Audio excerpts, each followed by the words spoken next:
بعض ہمارے ہاں مسائل میں بعض لوگ مولویوں کو تنگ نظر کہتے ہیں، لیکن گھر کے اندر خود تنگ نظر بن جاتے ہیں اور اپنی طرف سے مسائل بنا کر پھر ان پہ اتنی سختی کرتے ہیں۔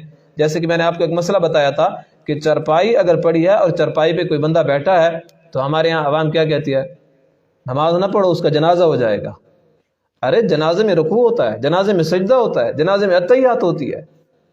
تو دیکھیں اگر وہ چرپائی پہ بیٹھا ہے تو سترہ تو آلریڈی اس کا ہو گیا، یعنی نمازی کے جو حکم ہے کہ جب نمازی نماز پڑھے تو اس کے سامنے سترہ ہونا چاہیے، اور سترے کی مقدار 1 ہاتھ کے برابر ہے۔ لکڑی کھڑی کر دے، کوئی بالٹی وغیرہ اگر اس کی لمبائی اتنی ہے تو وہ کھڑی کر دے، یا اس طرح کوئی اور چیز ہے وہ کھڑی کر دے۔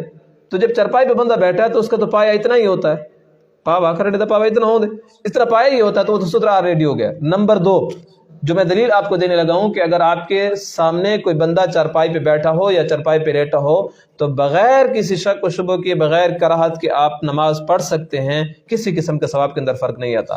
حضرت امی عائشہ رضی اللہ تعالیٰ عنہ فرماتی ہیں کہ میں سوئی ہوتی تھی، جب نبی علیہ السلام سجدے کے لیے آتے تو اپنا ہاتھ میرے پاؤں پہ رکھتے، میں اپنے پاؤں سکیڑ لیتی، نبی علیہ السلام سجدہ کرتے۔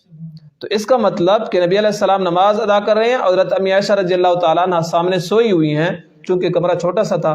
تو جب نبی علیہ السلام سجدے کے لیے جاتے تو اس کے پاؤں پہ ہاتھ لگاتے تو اپنے پاؤں کو پیچھے کر لیتی، اپنے گھٹنے جو ہے وہ سمیٹ لیتی اور نبی علیہ السلام سجدہ کر لیتے۔ مکروہ تب ہے جب نمازی کے سامنے بندہ بیٹھا ہو اور اس کا منہ نمازی کی طرف ہو، یہ مکروہ ہے۔ اگر کوئی بندہ لیٹا ہوا ہے اور اس کے صرف پاؤں نمازی کے سامنے ہے تو کوئی فرق نہیں آتا۔